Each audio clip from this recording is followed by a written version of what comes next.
Hello friend, welcome back to Gyan education classes. आज का video class 12 के लिए बहुत इंपॉर्टेंट है। जितने बच्चे 2025 का बोर्ड एग्जाम दे रहे हैं, इस वीडियो हम लोग जानेंगे सामान्य हिंदी के 302 जेएम का हम लोग पेपर सॉल्व करेंगे पूरे उत्तर के साथ। आप लोग के 24 फरवरी का आप लोग का पेपर है। मात्र आप लोग के पास आज और कल का समय है, केवल 2 दिन का आप लोग के पास समय है। इसी 2 दिन में आप लोग की हिंदी की तैयारी करनी है। मैं आप लोग को कल शाम को 7 बजे एक वीडियो अपलोड करूंगा जिसमें हिंदी के सारे इंपॉर्टेंट क्वेश्चन आएंगे। केवल इस वीडियो को अगर आप लोग देख लेंगे तो आप लोग का 100 नंबर तैयार हो जाएगा। इसमें आप लोग को महत्वपूर्ण बहुविकल्पी प्रश्नों को बताएंगे, गद्यांश, पद्यांश, संस्कृत गद्यांश, संस्कृत पद्यांश, श्लोक पत्र, सभी क्वेश्चन का आप लोग मैं इस वीडियो में आप लोग को बताऊँगा। वीडियो ये लॉन्ग रहेगा, महा मैराथन क्लास रहेगा। इस वीडियो को कल जाकर देख लीजिएगा। लेकिन आज की वीडियो में हम लोग डिस्कस करेंगे 302 जेएम का हम लोग पेपर पूरे हल के साथ देखेंगे, क्योंकि इसमें से भी क्वेश्चन आप लोग को 24 फरवरी को देखने को मिलेगा। चलिए आप लोग को हम बताते हैं आगे क्या है। आगे आप लोग को सबसे पहले तो पूर्णांक 100 नंबर का आता है और समय कितना मिलता है, 3 घंटे 15 मिनट का आप लोग के पास समय मिलेगा। चलिए हम पेपर सॉल्व करते हैं। सबसे पहले कुछ निर्देश दिए जाते हैं, जिसे आप लोग पढ़ लीजिएगा। चलते हैं हम लोग आगे। आगे आप लोग को क्या प्रश्न पूछा है बताते हैं आपको। आगे आपका प्रश्न पूछा है खंड क में आप लोग का बहुविकल्पी प्रश्न पूछता है। आप लोग के 10 बहुविकल्पी प्रश्न पूछेगा। 5 आप लोग के गद्यांश से प्रश्न बनते हैं, 5 आप लोग के 6 मतलब पद्यांश वाले प्रश्न बहुविकल्पी बनते हैं। हर एक प्रश्न आप लोग का एक नंबर का आता है, मतलब 10 बहुविकल्पी प्रश्न पूछता है तो 10 नंबर का आप लोग का बहुविकल्पी प्रश्न रहेगा। चलिए पहले बहुविकल्पी प्रश्न की ओर चलते हैं। सबसे पहला बहुविकल्पी प्रश्न पूछा आप लोग का, भारतेंदु हरिश्चंद्र द्वारा संपादित पत्रिका है। भारतेंदु हरिश्चंद्र द्वारा संपादित पत्रिका है, तो इसमें आप लोग का ऑप्शन दिया गया है हिंदी प्रदीप, कवि वचन सुधा, आनंद कादम्बनी और परामर्श। तो आप लोग का ऑप्शन जो बी वाला है कवि वचन सुधा आप लोग का सही हो जाएगा। भारतेंदु हरिश्चंद्र द्वारा संपादित पत्रिका कवि वचन सुधा है। इसके बाद आप लोग का अगला प्रश्न ख वाला प्रश्न आप लोग का है, श्रद्धा भक्ति निबंध के लेखक हैं। श्रद्धा भक्ति निबंध के लेखक कौन है, तो आप लोग का ऑप्शन दिया श्याम सुंदर दास, गुलाब राय, रामचंद्र शुक्ल और विद्यानिवास मिश्र। तो इसमें आप लोग के ऑप्शन सही होगा ऑप्शन सी, आचार्य रामचंद्र शुक्ल जी हैं श्रद्धा भक्ति के लेखक आप लोग के हैं। इसके बाद आप लोग का अगला प्रश्न पूछा है,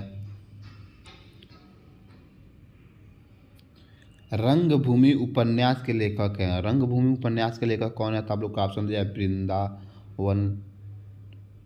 वृंदावन लाल वर्मा, जयशंकर प्रसाद, प्रेमचंद और चतुर्सेन शास्त्री जी। तो इसमें आप लोग का ऑप्शन सी वाला सही होगा, प्रेमचंद जी हैं रंगभूमि के उपन्यास के लेखक। इसके बाद आप लोग का घ वाला प्रश्न पूछा है, कर्मनाश की हार कहानी के लेखक हैं। कर्मनाश की हार की कहानी के लेखक कौन है, तो ऑप्शन दिया शिव प्रसाद सिंह, जैनेन्द्र कुमार, यशपाल और आप लोग का आगे दिया है काशीनाथ सिंह। तो इसमें आप लोग का ऑप्शन ए वाला सही हो जाएगा, शिव प्रसाद सिंह जी। इसके बाद आप लोग का 5वां प्रश्न है, स्पष्ट का स्वरूप निबंध वासुदेव सर अग्रवाल के किस निबंध संग्रह से लिया गया है। ऑप्शन दिया गया पृथ्वीपुत्र, कल्पवृक्ष, भारत की एकता, कला और संस्कृत। तो इसमें आप लोग का ऑप्शन ए वाला सही होगा, पृथ्वीपुत्र राष्ट्र का स्वरूप का निबंध वासुदेव अग्रवाल है, निबंध संग्रह लिया गया है पृथ्वीपुत्र से आप लोग का। इसके बाद आप लोग का प्रश्न नंबर 2 का आप लोग का पहला वो विकल्पी प्रश्न है, गिरिजा कुमार माथुर किस काल के कवि हैं। ऑप्शन दिया गया है आदिकाल, भक्तिकाल, रीतिकाल, आधुनिक काल। तो गिरिजानाथ माथुर आप लोग के आधुनिक काल के कवि हैं। इसके बाद आप लोग का अगला प्रश्न पूछा है, प्रगतिवादी काव्यधारा में प्रमुख कवि हैं। ऑप्शन दिया गया केदारनाथ अग्रवाल, सूरदास, तुलसीदास, चंद्रवरदाई। तो इसमें आप लोग का ऑप्शन ए सही होगा, केदारनाथ अग्रवाल प्रगतिवादी काव्यधारा के कवि हैं। इसके बाद आप लोग का अगला प्रश्न पूछा है, लहर काव्य कृति के रचनाकार हैं। ऑप्शन दिया महादेवी वर्मा, जयशंकर प्रसाद, धर्मवीर भारती, आगे। तो इसमें आप लोग का ऑप्शन बी सही होगा, जयशंकर प्रसाद। इसके बाद आप लोग का अगला प्रश्न है, उर्मिला का विरह वरण साकेत में किस सर्ग में है? उर्मिला का विरह वरण साकेत के किस सर्ग में है? तो ऑप्शन दिया आप लोग का प्रथम, द्वितीय, नवम और चतुर्थम स्वर्ग। तो आप लोग का ऑप्शन तीसरा सही हो जाएगा, नवम स्वर्ग में है। इसके बाद आप लोग का पांचवा प्रश्न है, परिवर्तन किस कवि की रचना है? परिवर्तन किस कवि की रचना है? तो ऑप्शन दिया सुमित्रानंद पंत वाला ऑप्शन पहला ही सही हो जाएगा आप लोग का। निराला आप लोग के हुए हैं नहीं, रत्नाकर भी नहीं है, धूमिल भी नहीं है, सुमित्रानंद पंत आप लोग का ऑप्शन सही है। चलिए इस अगला प्रश्न आप लोग का है, गद्यांश वाला प्रश्न आप लोग का पूछा हुआ है। दिए गए गद्यांश पर आधारित निम्नलिखित के प्रश्न उत्तर लिखिए। आप लोग के प्रश्न है, इसमें आप लोग के दो गद्यांश पूछे जाएंगे, जिसमें से आप लोग को एक गद्यांश करना है। एक गद्यांश को केवल हल करना है। देखिए आप पहला पूछा है, यह प्राण भाव ही भूमि और जन का दृढ़ बंधन है, इसी दृढ़ भक्ति का राष्ट्र का भवन तैयार किया जाता है, इसी दृढ़ चट्टान पर राष्ट्र का चिर जीवन आश्रित रहता है, इसी मर्यादा को मानकर राष्ट्र के प्रति मनुष्यों के कर्तव्य और अधिकारों का उदय होता है, जो उन जन पृथ्वी के साथ माता और पुत्र के संबंध को स्वीकार करता है, उसे पृथ्वी के वरदानों में भाग पाने का अधिकार है। ममता के प्रति अनुराग और सेवा भाव पुत्र का स्वाभाविक कर्तव्य, वह एक निष्कारण धर्म है। स्वार्थ के लिए पुत्र का माता के प्रति प्रेम पुत्र का अधपतन के सूचित करता है। जो आप लोग का यह गद्यांश है किस पाठ से लिया गया, इसके लेखक कौन है, आप लोग को इतना बता दे रहे हैं, इसके बाद आप लोग जाकर पढ़ लीजिएगा। जो आप लोग का यह वाला गद्यांश है आप लोग के राष्ट्र का स्वरूप नामक राष्ट्र के स्वरूप पाठ से लिया गया। राष्ट्र का स्वरूप,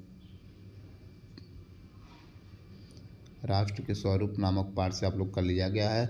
इसके लेखक कौन है? वासुदेव सरल अग्रवाल जी हैं।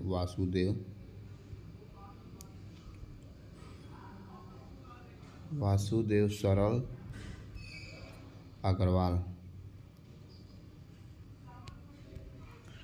राष्ट्र के स्वरूप नामक पाठ से लिया गया, जिसके लेखक वासुदेव सरल अग्रवाल जी हैं। एक मिनट। इसके बाद आप लोग का अगला प्रश्न जो गद्यांश है अथवा करके जो पूछा हुआ है, यह किस पाठ से लिया गया है बताते हैं आप लोग को। अगला जो है, अशोक के वृक्ष जितना भी मनोहर है, जितना भी रहस्यमय हो, जितना भी अलंकारामय हो, परंतु वह उस विशाल समांत सभ्यता की परिष्कृत रुचि का ही प्रतीक है, जो साधारण प्रजा के परिश्रमों पर पत्नी थी, उसके रक्त के संस्कारों को खाकर बड़ी हुई थी, और लाखों करोड़ों की उपेक्षा से जो समृद्ध हुई थी, वह समांत उखड़ गए, समाज ढह गए और मंदोत्सव की धूमधाम भी मिट गई। जो आप लोग का यह वाला जो गद्यांश है आप लोग का पूछा है, अशोक के फूल। अशोक के फूल, अशोक के फूल किस लेखक का आप लोग का? तो हजारी प्रसाद का है। हजारी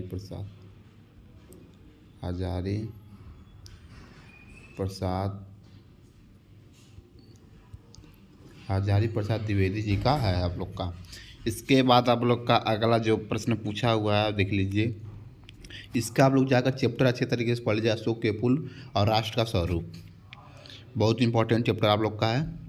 चलिए आप लोग को हम बताते हैं अगला प्रश्न जो पूछा है। अगला प्रश्न आप लोग का पद्यांश वाले प्रश्न पूछे हैं। दिए गए पद्यांश पर आधारित निम्नलिखित प्रश्नों को उत्तर करना है।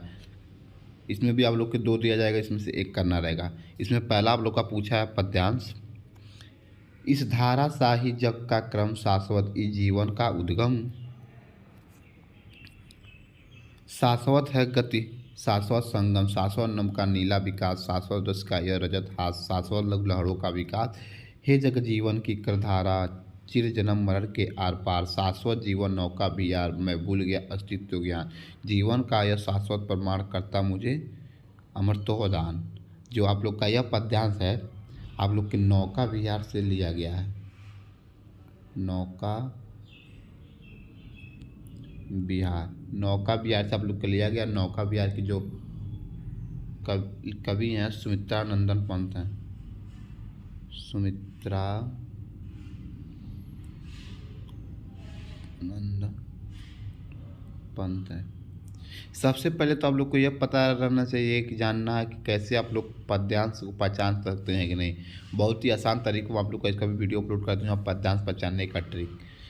पद्यांश को पढ़ेंगे आप लोगों को कोई ऐसा शब्द मिलेगा जिससे आप लोग पता चल जाएगा कि पद्यांश इन्हीं चैप्टर से लिया गया, इसके कवि आप लोग के हैं। इसका मैंने वीडियो अपलोड कर दिया, जाकर एक बार देख लीजिएगा अगर दिक्कत हो तो अब आप लोग को पहचानने में। चलिए आगे की प्रश्न देखते हैं जो आप लोग का अथवा करके प्रश्न पूछा है। अथवा करके जो प्रश्न आप लोग का पूछा है यह है, कहो न ठंडी सांस में अब भूल व जलती कहानी, आग हो उर में तभी दुख में सजेगा आज पानी, हार भी तेरी बनेगी मरनी जय की पताका, रात छाड़ी पतंग की है अमर दीपक की निशानी, है तुझे अंगार सया पर मृत्युल कालिया बिछाना। आप लोग का जाग तुझको दूर जाना, जो आप लोग का यह वाला पद्यांश है, कौन ठंडी सांस में अब भूलवा चलती कहानी, आप लोग के गीत नामक पाठ से लिया गया है। गीत से लिया गया है, जिसके कवित्री कौन है, वर्मा जी हैं, महादेवी वर्मा। महादेवी वर्मा बहुत ही इंपॉर्टेंट आप लोग का चैप्टर आप लोग का यह है गीत वाला, अच्छे तरीके से आप लोग पढ़ लीजिएगा। इसके बाद आप लोग का अगला प्रश्न जो पूछा है, जीवन परिचय आप लोग का पूछता है। इसमें पाँचवा कह दिया, निम्नलिखित में से किसी एक लेखक का साहित्यिक परिचय देते हुए उनकी प्रमुख कृतियों का उल्लेख करना है आप लोग को। आप लोग कम से कम आप लोग अधिकतम शब्द 80 शब्द में रहना चाहिए। कम से कम आप लोग 1.5 पेज लिखेंगे, 1 से 1.5 पेज आप लोग लिखेंगे तो आप लोग का अच्छा नंबर मिलेगा, तब 80 पेज आप लोग का हो जाएगा। ये आप लोग का ऑप्शन दिया गया है, 3 कर में से एक करना है। प्रोफेसर जी सुंदर रेड्डी, हजारी प्रसाद द्विवेदी, वासुदेव अग्रवाल, तीनों में से किसी एक का आप लोग का जीवन परिचय लिखना है। इसी तरह पद्यांश में आप लोग के दिए जाएंगे 3, इसमें आप कौन पूछा हुआ है, मधु शरण गुप्त, जयशंकर प्रसाद अज्ञे, तीनों बहुत इंपॉर्टेंट है, इसे भी आप लोग जीवन परिचय पढ़ लीजिएगा, इसमें से आप लोग को अवश्य पूछेगा। इसके बाद आप लोग का प्रश्न नंबर 6वां पूछा, ध्रुव यात्रा तो अपन लाइट की कथावस्तु का सार लिखिए, अधिकतम शब्द सीमा 80 शब्द में रहना चाहिए। यह अथवा करके पूछा हुआ है, बहादुर कहानी का उद्देश्य लिखिए, अधिकतम शब्द 80 शब्द में रहना चाहिए। दोनों को ये कर लेंगे जो आप लोग को अच्छे तरीके से पता हो। इसके बाद आप लोग के पास 7वां प्रश्न है, सौपटी अखंडकाव्य के आधार पर किसी एक खंड के प्रश्नों का उत्तर अधिकतम शब्द सीमा 80 में देना है। जो आप लोग का जिस जिले का खंडकाव्य अलग अलग रहता है, जो आप लोग के जिले का होगा खंडकाव्य, उस खंडकाव्य को कर लीजिएगा। देख लीजिए कौन कौन सा खंडकाव्य आप लोग का पूछा हुआ है।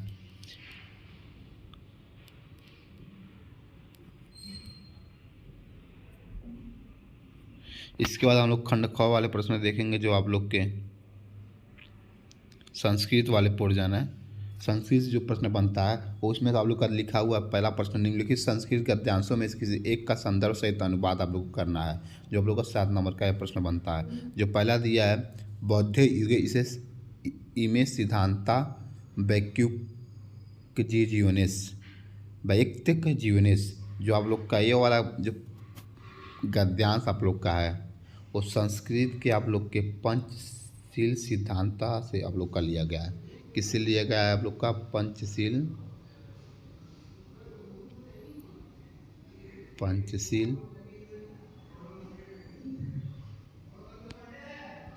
सिद्धांता से आप लोग का ये वाला गद्यांश आप लोग का संस्कृत का लिया गया है। जाकर इसे अच्छे तरीके से पढ़ लीजिएगा, इसका अनुवाद कर लीजिएगा। चलिए हम अगले प्रश्न आप लोग को बताते हैं। अगला प्रश्न आप लोग का पूछा है अथवा करके,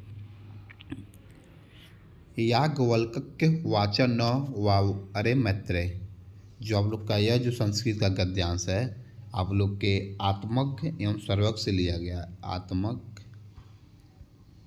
एवं सर्वज्ञ पाठ से आप लोग का लिया गया है। इस चैप्टर को अच्छे तरीके से आप लोग पढ़ लीजिएगा।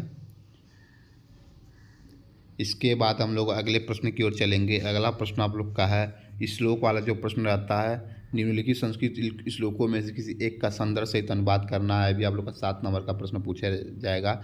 देखिए इसमें पहला जो आप लोग का दिया है, दूसरा काव्य शास्त्र विनोदने वाले कक्षाम धीमतामा व्यसने च मूर्खनाड़ा निद्रा क्लहन वा। जो आप लोग का यह पद्यांश आप लोग का है सुभाष रत्नानी नामक से लिया गया है। सुभाष रत्नानी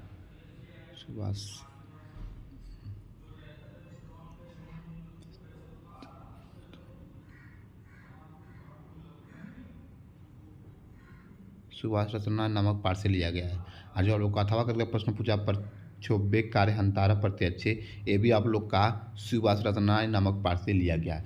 बहुत ही इम्पोर्टेंट आप लोग का चैप्टर है। चलिए आप लोग को इसमें बता दे रहे हैं, अगर इस चैप्टर को अच्छे तरीके से तैयार आप लोग कर लेते हैं सुभाष रत्नानी को, तो आप लोग का 7 नंबर तैयार हो जाएगा। केवल मात्र एक चैप्टर सुभाष रत्नानी पर तैयार करेंगे तो आप लोग का 7 नंबर फिक्स हो जाएगा, क्योंकि यह फिक्स रहता है कि इसमें से प्रश्न बनना है तो बनना है बोर्ड एग्जाम में, और हर साल बनता है। एक प्रश्न तो बनेगा ही, एक श्लोक आप लोग के बोर्ड एग्जाम में आएंगे ही। इसलिए अगर जो स्टूडेंट अभी तक कुछ नहीं पढ़े हैं, इनके पास पढ़ने का समय नहीं है, तो मात्र इस चैप्टर को बस पढ़ लीजिए, आप लोग के 7 नंबर तैयार हो जाएंगे।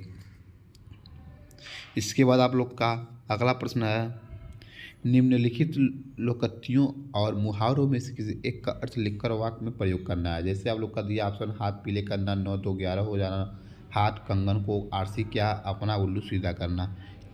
चारों में से किसी एक का करना, इसका लोकोक्तियों का मुहावरों में से किसी एक अर्थ का लिखकर वाक्यों में प्रयोग करना है। इसके बाद आप लोग का 10वां प्रश्न जो पूछा हुआ संधि विच्छेद वाला है। संधि विच्छेद कीजिए, निम्नलिखित शब्दों में संधि विच्छेद के सही विकल्प का चयन करना। पहला दिया गया रविंद्र का संधि विच्छेद क्या होता है, तो आप देखिए दिया रविधन इंद्र, रविधन इंद्र, रधन बिंद्र, रविंद्र। तो इसमें आप लोग का जो रविंद्र का होगा आप लोग का ऑप्शन ए सही हो जाएगा, रविधन इंद्र। रविधन इंद्र आप लोग का ऑप्शन सही है, इंद्र। इसके बाद आप लोग का दिया दूसरा प्रश्न, रमेश का संधि विच्छेद क्या होगा, तो आप लोग ऑप्शन दिया आप लोग का रमाधन ईश, रमधन एस, रहधन उमेश, रामधन ईश। तो इसमें आप लोग का ऑप्शन ए सही हो जाएगा, रामाधन ईश आप लोग का, इसका भी होगा रामाधन ईश। इसके बाद आप लोग का अगला प्रश्न पूछा है, अत्याचार का संधि विच्छेद क्या होगा। ऑप्शन दिया गया अतिधन आचार, पहला वाला ऑप्शन आप लोग का सही हो जाएगा, अतिधन आचार, आचार। इसके बाद आप लोग का अगला प्रश्न पूछा हुआ है, दिए गए निम्नलिखित शब्दों में विभक्ति और वचन का अनुसार सही विकल्प को चयन आप लोग को करना है। आत्मन शब्द किस विभक्ति वचन से आप लोग का लिया गया, इसे आप लोग देख लीजिएगा। इसके बाद आप लोग का नवाब शब्द में विभक्ति और वचन लिखना है, ये सब वचन वाले आप लोग अच्छे पढ़ लीजिएंगे। इसके बाद आप लोग का 11वां प्रश्न, निम्नलिखित शब्दों युग्मों का सही अर्थ चयन करके लिखना आप लोग का है, इसमें से आप लोग लिखेंगे। फिर इसके बाद आप लोग दूसरा प्रश्न दिया गया है, निम्नलिखित शब्दों में से किसी एक शब्द को 2 सही अर्थ लिखना है, आप लोग को किसी 2 का सही अर्थ लिखना है। फिर इसके बाद आप लोग का निम्नलिखित वाक्यांशों के लिए किसी सही शब्द का चयन करके लिखना है।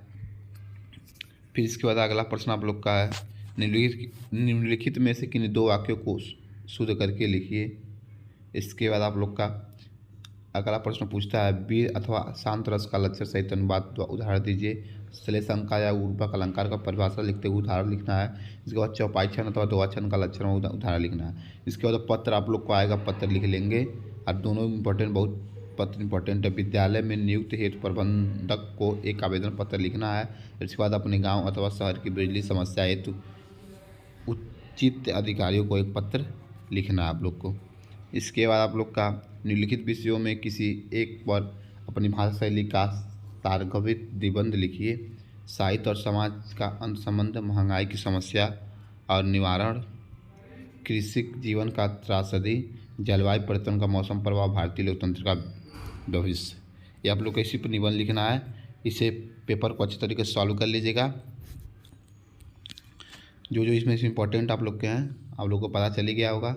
अगर चैनल पे नए हैं तो चैनल को लाइक, सब्सक्राइब एवं शेयर करना भूलें। मिलते हैं अगले वीडियो में एक नए टॉपिक के साथ। धन्यवाद।